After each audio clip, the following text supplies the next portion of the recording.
Hello everyone. तो आज हम लोग स्टार्ट करने वाले एक नया टॉपिक जिसका नाम है rules for drawing images form by the spherical mirrors. मतलब हम लोग को ये देखना है कि स्फेरिकल मिरर में जो भी इमेजेस बनती है, चाहे वो कॉन्केव मिरर है चाहे कॉन्वेक्स मिरर है, उसमें इमेज फॉर्म करने के लिए कुछ रूल्स होते हैं। उसी रूल्स के बेस पे हम लोग ये कर सकते हैं कि इमेज की हमारी पोजीशन कहाँ पे होगी।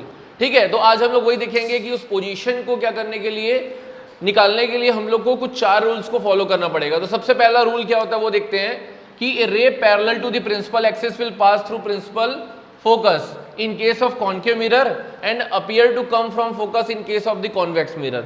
सिंपल सा लॉजिक हमको ये समझना है कि जब भी रे तुम्हारी क्या होती है, parallel to the principal axis जाती है, तो वो क्या होती है, तुम्हारी फोकस में कन्वर्ज हो जाती है। आप लोगों को पहले भी बताया था इन case of the concave mirror, ये हमारा कॉन्केव मिरर है, तो कॉन्केव मिरर के केस में फोकस जो रहता है वो कहलाता है हमारा रियल फोकस।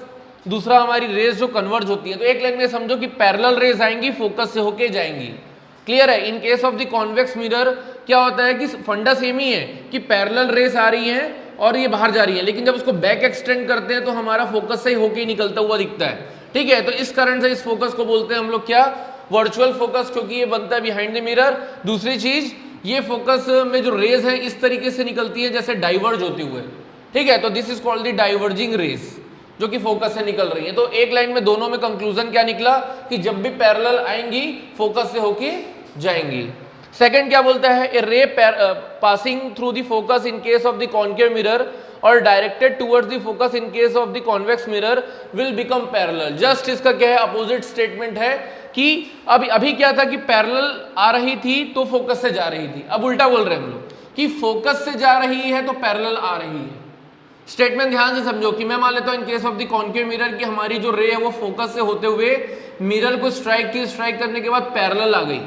ठीक है, तो जस्ट इसका एंटी स्टेटमेंट है कि यहाँ पैरेलल आ रही थी तो फोकस से जा रही थी, यहाँ पे फोकस से जा रही है तो पैरेलल आ रही है।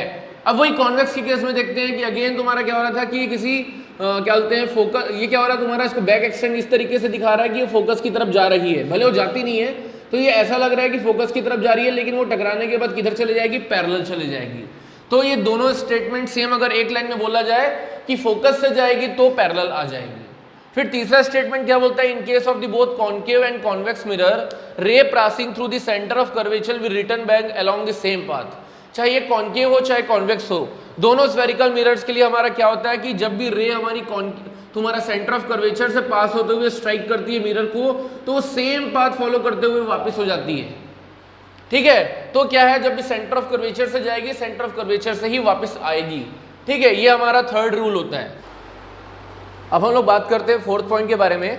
फोर्थ पॉइंट क्या कहता है कि for the ray incident at any angle at the pole the reflected ray follows the laws of reflection. इसमें क्या बोलता है, ध्यान से समझना कि जब भी रे क्या होगी पोल में जाके स्ट्राइक करेगी ना, तो पोल में क्या होगा कि जिस एंगल से स्ट्राइक करेगी उसी एंगल से वापस आ जाएगी। यानी कि यहाँ पे क्या करेगी, पोल के केस में ये लॉज ऑफ रिफ्लेक्शंस को फॉलो करेगी।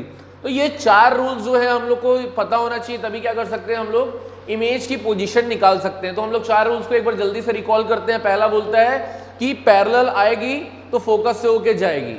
दूसरा क्या बोलता है, अगर वो फोकस से होके आ रही है तो पैरेलल निकल जाएगी। थर्ड क्या बोलता है कि सेंटर ऑफ कर्वेचर से पास होगी तो सेंटर ऑफ कर्वेचर से ही वापस आ जाएगी। फोर्थ क्या बोलता है कि पोल में स्ट्राइक करेगी तो पोल में तुम्हारे लॉज ऑफ रिफ्लेक्शन फॉलो होंगे।